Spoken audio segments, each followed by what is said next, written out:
காமராஜர் ஏன் தெரியுமா தோற்கடிக்கப்பட்டாரு திமுகனால? திமுகனால தோற்கடிக்கப்பட்டாரான்னு கேட்டிங்கன்னா கிடையாது. திமுகனால கிடையவே கிடையாது. காமராஜர் தோற்கடிக்கப்பட்டது காரணமே நம்ம தான். நம்ம மக்கள் தான். அதே நிலைமை தான் இன்னைக்கு தமிழக வெற்றிக் கழகத்துக்கு வரும் போல இருக்கு. ஏன்னா, தமிழக வெற்றிக் கழகம் என்ன மாரியான நல்ல விஷயங்கள, நல்ல திட்டங்களெல்லாம் செய்யுதுன்னு, அந்த விஷயத்த கொண்டு போய் சேர்க்கிற மனநிலைமையில நம்ம மக்களே கிடையாது. மாறா திமுககாரன் என்ன மாரியான விஷயத்த வந்து நம்ம பேசணும்னு நெனைக்கிறானோ, அத தான் நம்ம பேசிக்கிட்டு இருக்கோம். அத தான் நம்ம செஞ்சுட்டு இருக்கோம். என்னென்ன மாரியான விஷயங்கள தலைவர் அவர் வந்து இம்ப்ளிமெண்ட் பண்ணிக்கிட்டு இருக்காரு. அதோடைய அந்த அந்த அந்த விஷயத்தோடைய தாக்கம் என்ன அப்படின்றது கூட உங்களுக்கெல்லாம் புரியுதா? இல்ல புரியலையான்னு எனக்கு தெரியல. அந்த அளவுக்கு you people are highly disappointed me. Highly disappointed.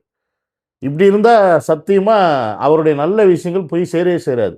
அத முதல்ல கொண்டு போய் சேர்க்கறதுக்கு வழிய பாருங்க. அப்படி என்ன மாரியான நல்ல விஷயங்கள வந்து இவர் பண்ணியிருக்காருன்றத அந்த வீடியோல நான் உங்களுக்கு முழுசா எக்ஸ்ப்ளைன் பண்ண போறேன். ஆனா நம்ம எத ஃபோக்கஸ் பண்ணிட்டு இருக்கோன்றதையும் சேர்த்து எக்ஸ்ப்ளைன் பண்ண போறேன். என்னோட சேனலுக்கு யாராவது ஃபர்ஸ்ட் டைம் வரீங்க அப்படின்னா, சப்ஸ்கிரைப் பண்ணிட்டு பெல் பட்டன பிரஸ் பண்ணி ஷேர் பண்ணுங்க. மறக்காம கமெண்ட்ஸ போட்டு போங்க. ஏன்னா, கொஞ்சம் கமெண்ட்ஸ் போடுறது மூலியமா நீங்க உங்களுக்குள்ள ஒரு கான்வர்சேஷன் ஸ்டார்ட் ஆகும், பில்ட் ஆகும். ஒருத்தர் ஒருத்தர் மாத்தி மாத்தி பேசிக்கலாம். அதையாவது செய்யுங்க. அப்பதான் ஒரு அரசியல் புரிதல் வரும். இன்னமும் அதே சினிமா மோடு மைண்ட்லயே இருந்தீங்கன்னா வேலைக்கு ஆகாது நண்பா நம்பீஸ். கொஞ்சம் கான்சன்ட்ரேஷன் பண்ணுங்க. பாலிடிக்ஸ்ல எவ்வளோ பெரிய விஷயங்கள அவர் பண்ணிட்டு இருக்காரு அப்படின்றத மக்கள்ட்ட கொண்டு போய் சேருங்க. வாங்க வீடியோக்குள்ள போவோம். அதாவது தளபதி ஜெயிச்சதுக்கு அப்புறமா ஆட்சி அமைக்கிறதுக்கு கவர்னரை போய் பார்க்க போறாரு. கவர்னர் ஒவ்வொரு வாட்டியும் ஏதோ ஒரு காரணம் சொல்லி அவரை அனுப்பி விட்டுறாரு. கடைசி நேரத்தில் பாஜகவோட ஒரு எம்எல்ஏ என்ன பண்ணுறான், நமக்கு சப்போர்ட் பண்ணுற மாதிரி சப்போர்ட் பண்ணவும் பண்ணிட்டு கடைசியில் அது நானே இல்லைன்னு சொல்லி வாலி ஆர்கியூமெண்ட் பண்ணுறான். அதுக்கு சப்போர்ட்டாக தினகரன் வந்து என்ன பண்ணுறாப்புல, நேராக ஆளுநரை பார்த்து குதிரை பேரம் நடந்துச்சு, இவர் குதிரை பேரம் நடத்தி எங்கள் எம்எல்ஏ வாங்குறாருன்னு சொல்லி ஒரு விஷயத்தை அங்கே பதிவு பண்ணுறாங்க. ஆனால் நம்ம ஆளுங்க உஷாராக வந்து வீடியோலாம் எடுத்து வச்சனால அவங்களால அதை வந்து ப்ரூவ் பண்ண முடியல. நம்ம வந்து அவங்கள காசு கொடுத்து தான் வாங்கினோம். ஆனால் இன்னைக்கு கண்ணு முன்னாடி காசு கொடுத்து வாங்குறதுக்கு எல்லா வேலையும் பார்த்து ஒரு ஆள் இன்னைக்கு ஓடி ஒளிஞ்சு திரியிறாப்புல. தமிழ்நாட்டுக்குள்ளே கிடையாது. இல்லை தமிழ்நாட்டில் இருக்காரா, எங்கே இருக்காருன்னு தெரியல. அவர் இன்னைக்கு லுக் அவுட் நோட்டீஸ் கொடுத்து காவல்துறை தேடிக்கிட்டு இருக்குன்னா அது எவ்வளோ பெரிய கேவலமான செயல், எவ்வளோ பெரிய அசிங்கம் தெரியுமா அது திமுகவுக்கு. ஏன்னா திமுகவுடைய அமைச்சர் மற்றும் எம்எல்ஏ யாரு, நம்ம 10 ரூபா பாலாஜி. ஆனால் இப்போ அமைச்சர் போஸ்ட்டில் இல்லைன்னு நினைக்கிறேன். ஏன்னா ஜெயிலில் இருக்கே இல்லை வெளில இருக்கேன்னு கேட்டாங்க. வெளில இருந்து அமைச்சர் போஸ்ட்டு கிடையாது, ஜெயிலில் இருந்து அமைச்சர் போஸ்ட் அப்படின்றனால இல்லை நான் வெளிலையே இருந்துக்கிறேன்னு சொல்லிட்டு இன்னைக்கு ஒரு எம்எல்ஏவாக சுற்றின்னு இருக்காரு. அவரையும் அவரோட தம்பியும் ஆளை காணோம், அப்ஸ்காண்டு. ஒரு லுக் அவுட் நோட்டீஸ் கொடுத்து ஒரு கரண்ட் எம்எல்ஏ தேடுறதுலாம் எவ்வளோ கேவலம் தெரியுமா அந்த கட்சிக்கு. ஏன்னா இவங்க குதிரை பேரம் பேசி கிட்டத்தட்ட 35 கோடி ரூபா கொடுத்து நம்ம எம்எல்ஏ வாங்குறதுக்கான எல்லா ஆதாரத்தையும் அந்த எம்எல்ஏ வந்து காவல்துறையிட்ட கொடுத்துட்டாங்க. சரி, இந்த லுக் அவுட் நோட்டீஸ்னால் என்ன தெரியுமா, அரெஸ்ட் வாரண்ட்னு நினச்சிங்களா? அப்படி கிடையாது. அரெஸ்ட் வாரண்ட்னா கூட பிரச்சனை இல்லையா, அவர் வீட்டுக்கு போய் அரெஸ்ட் பண்ணி கூப்பிட்டு வந்துடலாயா. இது லுக் அவுட் நோட்டீஸ்ன்றது இந்தியாவை பொறுத்த வரைக்கும் எந்த ஏர்போர்ட்லேயும் சரி, அதாவது வெளிநாடு தப்பி போகிறதுக்கான வழி எந்த வழியாக இருக்கோ அந்த வழியெல்லாம் அடைச்சிடுறது. அப்போ இதுக்கு பேர் லுக் அவுட் நோட்டீஸ். இது எவ்வளோ பெரிய அசிங்கம். இங்கேருந்து தப்பிக்க முடியாமல் ஒருவேளை வேறு ஸ்டேட்டில் போய் பாலாஜி தப்பிக்கலாம்னு நினச்சா அங்கே இருக்க காவல்துறை அப்படியே லம்பாக தூக்கிட்டு வந்து இங்கே கொட்டுவாங்க. ஆனால் நம்ம இவ்வளோ பெரிய விஷயத்த நம்ம வந்து கேக் வெட்டி ஸ்வீட் கொடுத்து கொண்டாடணும். ஆனால் நம்ம என்ன பண்ணிட்டு இருக்கோம், இந்த பைத்தியக்கார முட்டா பசங்க சரண் மாதிரி ஆட்களை உட்காந்து நம்ம வந்து ப்ரைஸ் பண்ணி அவங்க பின்னாடி கத்திக்கிட்டு கிடக்குறோம். அவங்கள வந்து முட்டா பயலுக்கு அவங்க வந்து பைத்தியக்கார பசங்க மாதிரி பண்ணிகிட்டு இருக்காங்கன்னு சொல்லி அவங்கள பற்றி நம்ம பேசிக்கிட்டு இருக்கோம். இந்த கிட்னி திருடி ஜூலியை பற்றி பேசிக்கிட்டு இருக்கோம். ஏன் நேற்று நீ கூட வீடியோ போட்டியா, இன்னைக்கு ஏன் இதை வந்து சொல்கிற அப்படின்னு நீங்கள் கேட்கலாம். வேறு வழி இல்லை. உங்களுக்காக சரி இது போட்டு விடுவேன்னு போட்டது தான். ஆனால் நீங்கள் இன்னமும் அதை பற்றி பேசுகிறீங்க. அவங்க அப்படிதான்றது தெரிஞ்சும் ஆனால் திருப்பி அதை பற்றியே பேசிகிட்டு இருக்கீங்க.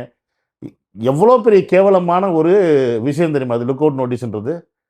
கடலில் போய் ஒளிஞ்சிருக்காருன்றாங்க. இப்போ வந்துட்டாரன்னு தெரியல. இன்றைக்கி தான் ஆஜராக போகிறாரு அப்படின்னு சொல்லிட்டு இருந்தாங்க. வந்தாங்களா வரலையான்னு தெரியாது, சொல்ல முடியாது. நைட்டில் வந்து திடீர்னு ஜட்ஜு முன்னாடி கூட ஆஜராகலாம், எப்படி வேணால் இருக்கலாம். ஆனால் இவ்வளோ பெரிய அசிங்கம் பண்ணிவிட்டு அதை அசிங்கமாகவே நினைக்காம அதை ஒரு பெருமை பித்தலாக பேத்திக்கிட்டு இருக்க இந்த திமுக கூத்தடியை நம்ம குழியில் போட்டு புதைக்கணுமா வேண்டாமா. ஆனால் நம்ம அதை விட்டுட்டோம். சட்டசபையில் இந்த குதிரை பேரம் வந்து தாவேக அரசு செய்யுதுன்னு சொல்லிட்டு அவ்வளோ சவுண்டாக வாய்ஸ் விட்ட பிரேமலதா மேடம்ஜியெல்லாம் இப்போ எங்கே போனாங்க, என்ன ஆனாங்கன்னே தெரியல.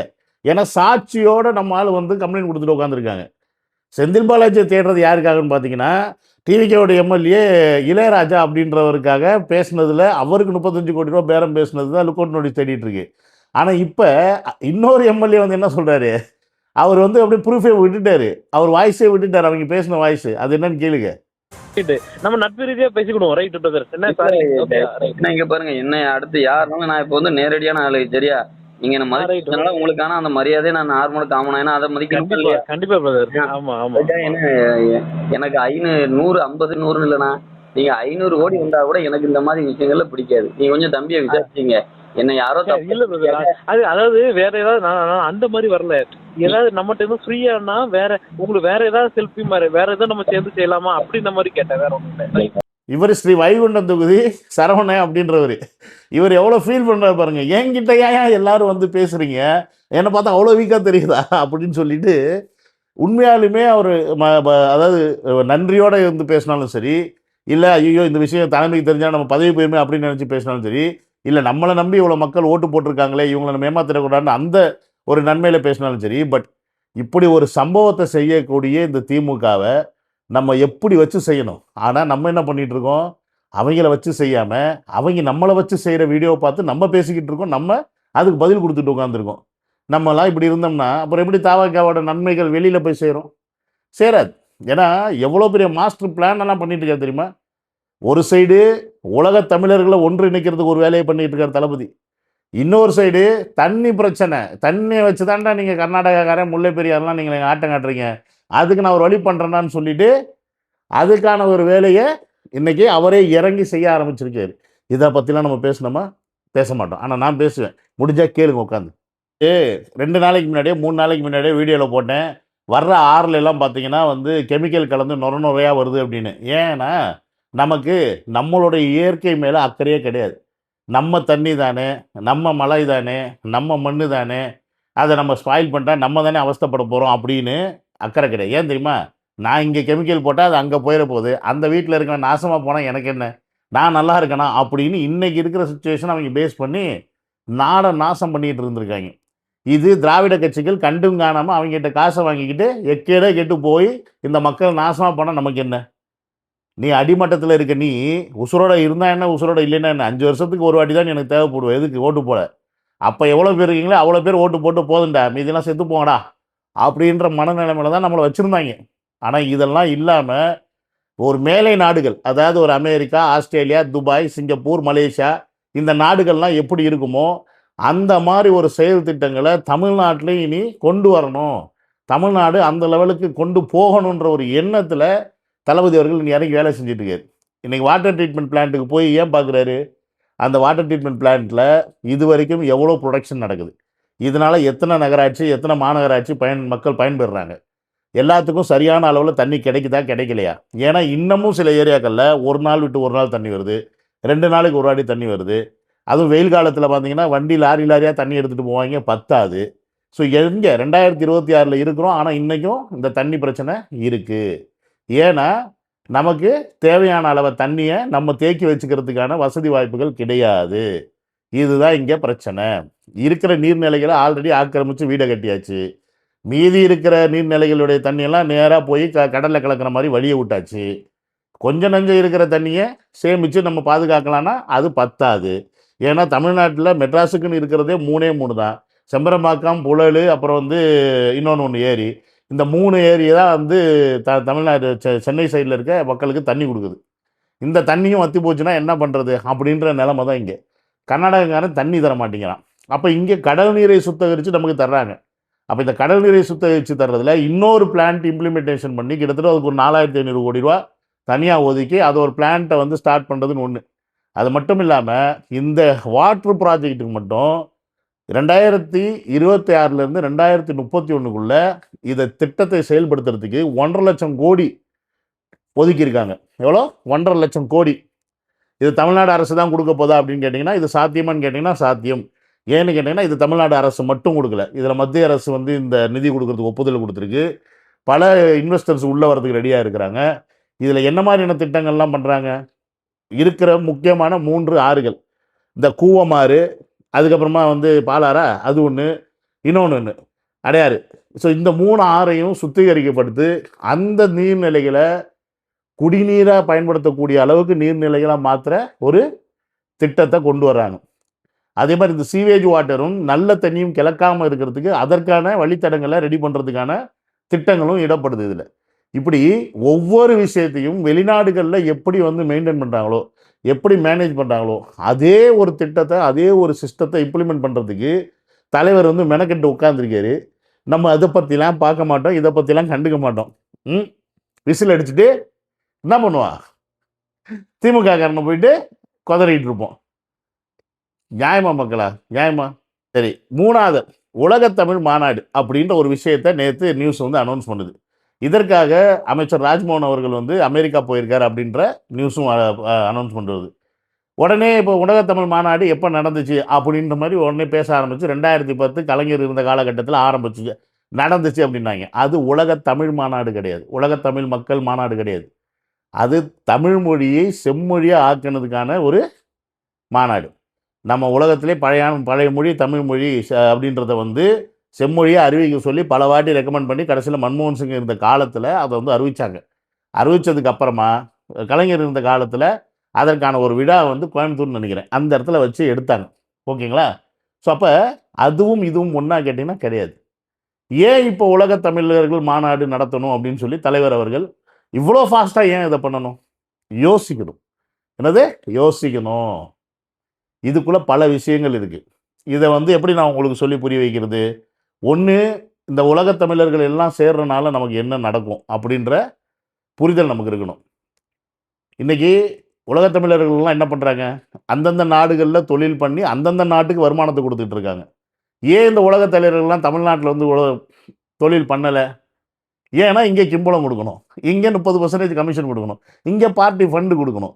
அப்போ அப்படின்ற ஒரு கலாச்சாரத்தையே இங்கே ஒழிச்சிருக்காரு. இப்போ வந்த 50 நாளில் பார்ட்டி ஃபண்ட் அப்படின்ற அந்த ஒரு கலாச்சாரத்தை ஒழிச்சிருக்காரு.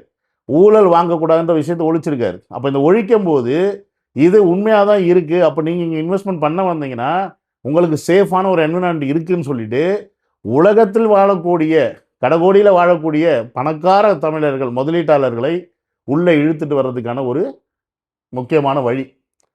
அது மட்டும் இல்லாமல் நம்மளுடைய கலாச்சாரம், நம்மளுடைய பண்பாடு, நம்மளுடைய கலை, இலக்கியம், அப்புறம் என்ன சொல்கிறது, நாடகம், அப்புறம் இந்த என்ன மாதிரி எல்லாமே வச்சுக்கிங்களேன், இது எல்லாத்தையும் உலக தமிழர்களோடு சேர்த்து இணைச்சு அதை பெரிய லெவலில் இம்ப்ளிமெண்ட் பண்ணும்போது தமிழ் மொழி மேலும் மேலும் வளர்கிறதுக்கான பல வழியில் இந்த உலகத்தமிழ் மாநாடு பயன்படும். அமெரிக்காலேயோ இல்லை ஆஸ்திரேலியாலேயோ இல்லை கனடாலேயோ எங்கே வேணால் இருக்கக்கூடிய யூனிவர்சிட்டிகளில் தமிழ் மொழி பயிற்றுவிக்கிறதுக்குன்னே தனி டிபார்ட்மெண்ட்டு கூட உருவாக்குவாங்க. இப்போ ஒரு சில இடங்கள்லாம் இருக்குதுன்னு வச்சுங்க. ஸோ அந்த மாதிரி தமிழ் மொழியை மேலும் மேலும் வளர்த்தெடுக்க இன்றைக்கி பல வெளிநாடுகளில் இருக்கக்கூடிய தமிழ் பிள்ளைகளுக்கு தமிழ் தெரிய மாட்டேங்குது. ஏன்னா அந்த கலாச்சாரம் மாறி அவங்களுக்கு படிக்கிறதுக்கு வைக்கிறதுக்கு வாய்ப்பு இல்லாமல் போகுது. ஆனால் இதன் மூலிமா என்ன ஆகும், எல்லா இடங்களிலும் தமிழ் படிக்கிறதுக்கான ஒரு ஒரு ஒரு கட்டமைப்பு உருவாக்கப்படும், மக்களுக்கு வந்து ஒரு கனெக்டிவிட்டி வரும். இது எல்லாத்துக்கும் மேலே முக்கியமான ஒரு விஷயம் இருக்குது. இது எல்லாத்துக்கும் மேலே முக்கியமான ஒரு விஷயம் இருக்குது. அது என்னன்னு கேட்டிங்கன்னா, இந்த திருட்டு பசங்களை பிடிக்கிறதுக்கான ஒரு விஷயம். ஏன்னா இவங்க பணத்தெல்லாம் எங்கே பதுக்கி வச்சுருக்காங்க, ஃபாரினில் பதுக்கி வச்சுருக்காங்க. இவங்க எங்கெல்லாம் பதுக்கி வச்சுருக்காங்கன்னு அந்த ஊரில் இருக்கக்கூடிய அவன் திமுக விசுவாசியாக இருக்கட்டும், இல்லை அதிமுக விசுவாசியாக இருக்கட்டும், யாராக வேணால் இருக்கட்டும், ஆனால் பெரிய பெரிய பண முதலைகள், பிஸ்னஸ் பண்ணுறவங்க இப்படி இருப்பாங்க. இப்போ உலகத்தமிழர் மாநாடுகள் மூலயமா பெரிய கனெக்டிவிட்டி கிடைக்கும்போது இவங்க எங்கெல்லாம் பதுக்கி வச்சுருக்காங்களோ அதை பற்றின பல இன்ஃபர்மேஷன்ஸ் வாங்குறதுக்கு கூட இந்த உலகத்தமிழ் மாநாடு மிக பெரிய லெவலில் பயன்படும். So this is call mass through plan, mass through mind. அதை தான் நான் சொல்லிட்டு இருக்கேன். தலைவருடைய ஒவ்வொரு விஷயத்துலையும் ஒவ்வொரு விஷன்லையும் எவ்வளோ பெரிய செக் வைக்கிறாரு அப்படின்றத நீங்கள் புரிஞ்சுக்கணும். இன்றைக்கி நீர்நிலைகளை போயிட்டு இவர் அனலைஸ் பண்ணுறாரு, நீரை வந்து பெருக்க சொல்கிறாரு, 24/7 எல்லாருக்கும் நீர் கிடைக்கணும், பைப்பை திறந்தாவே தண்ணி வரணும் அப்படின்ற ஒரு கான்செப்டை உருவாக்கணும்னு நினைக்கிறாருன்னும் போது பக்கத்து ஸ்டேட்டுக்காரனுக்கு பதறும். நம்ம தண்ணியை வச்சு தானே இவ்வளோ அரசியல் பண்ணிட்டு இருந்தோம், நாளைக்கு இவங்களுக்கு நம்மளுடைய தண்ணி தேவைப்படாத ஒரு நிலைமையை ஏற்படுத்தி அதில் மூலிமா அதை எப்படி சொல்கிறது, சொந்தமாக நமக்கான தேவைகளை நம்மளே பூர்த்தி பண்ணிக்கக்கூடிய லெவலில் தமிழ்நாடுடைய அந்த நீர்நிலைகளை கட்டமைச்சிட்டா நாளைக்கு இங்கேருந்து போகக்கூடிய பல விஷயங்களில் தளபதி அவர்கள் செக் வச்சு அவங்க என்ன பண்ணுவாங்க. இப்படி பல விஷயங்கள் இருக்குது. இதில் வந்து பல பின்னாடி போக அரசியல் அப்படியே உள்ளே போயிட்டே இருக்கும். இதெல்லாம் நம்ம வந்து அனலைஸ் பண்ணணும், புரியணும். இதை பற்றி நம்ம வந்து மக்கள்கிட்ட பேசணும், இதை பற்றி 4 பேர்கிட்ட டிஸ்கஸ் பண்ணணும். முடிஞ்சால் ரிசர்ச் பண்ணுங்கள். இன்றைக்கி டெக்னாலஜியில் எல்லாமே இருக்குது. அதை விட்டு கண்ட கன்றாவி பிடிச்சவங்க எல்லாம் உட்காந்து பேசிக்கிட்டு அவங்கள பற்றிலாம் கதைச்சிக்கிட்டு ஏன் உசுரை போட்டு வாங்குறீங்க? டென்ஷன் ஆகுது, எனக்கு டென்ஷன் ஆகுது. எனியோ இன்றைக்கி எனக்கு தெரிஞ்ச இந்த விஷயங்கள்லாம் உங்கள்கிட்ட ஷேர் பண்ணிட்டேன். இனிமே இதையாவது கொஞ்சம் ஃபாலோ பண்ணி நல்ல விஷயங்களை பகிருங்க 4 பேர் கூட. இந்த நாதாரிகளை பற்றி பேசி நமக்கு என்ன ஆக போகுது? அப்பப்போ நமக்கு என்டர்டெயின்மெண்ட்டுக்குன்னா செஞ்சுக்கலாம். மற்றபடி ஃபுல் டைம் அவங்களே ஃபோக்கஸ் பண்ண வேண்டாம், தேவையில்லை. ஏன்னா அவன் எவ்வளோ கேவலமானவன் தெரியுமா? கரூர் மக்களுக்கு கிடைக்க வேண்டிய வேலைவாய்ப்பை கிடைக்க விடாமல் பண்ணுற கம்முனாட்டிங்க இவங்கெல்லாம் நம்ம வந்து கண்டுக்கலாமா? என்னமோ இன்றைக்கி தலைவர் முதல்வர் ஆனனால தான் அவங்களுக்கு வந்து வேலைவாய்ப்பு கொடுக்குற மாதிரி, கவர்மெண்ட் வேலை கொடுக்குற மாதிரி. சரி, முதல்வர் ஆனனால கவர்மெண்ட் வேலை கொடுக்குறாரு, நான் ஒத்துக்கிறேன். ஆனால் முதல்வர் ஆகிறதுக்கு முன்னாடியே அவர்களுடைய வாழ்வாதாரத்துக்கும் அவங்க குடும்பத்தில் ஒருத்தருக்கு வேலையை நாங்கள் தந்துடுவோம் அப்படின்ற விஷயத்த அப்பயே பதிவு பண்ணிட்டார். இன்றைக்கி முதல்வராக இருக்கனால கவர்மெண்ட் வேலை கொடுக்குறாரு. முதல்வராக இல்லைன்னா அந்த வீட்டில் ஒருத்தருக்கு ஏதோ ஒரு சாதாரண ஒரு ப்ரைவேட் கம்பெனியில் வேலை கொடுத்துருப்பாரு. அவ்வளோதானே வித்தியாசம். ஆனால் வேலை கொடுக்குறேன்னார்ல, அதை தானே செஞ்சார். அதை செய்ய விட்டாங்களே, அவங்களுக்கு மனசு வந்துச்சா? அப்போ இங்கே தெரிஞ்சுக்கிங்க யார் அங்கே கொன்னதுன்னு. 41 பேரை கொன்னது எந்த திருட்டு பசங்க அப்படின்றது தெரிஞ்சுங்க. இந்த திருட்டு பசங்களை பற்றி நம்ம பேசி நமக்கு என்ன ஆக போகுது? ஸோ அதனால் தயவு செஞ்சு நல்ல விஷயத்தை பேசுங்க, நாதாரிகளை பற்றி பேச வேண்டாம்ன்றதை சொல்லி இந்த வீடியோ முடிச்சுக்கிறேன். See you on another video. Will take care. Bye bye.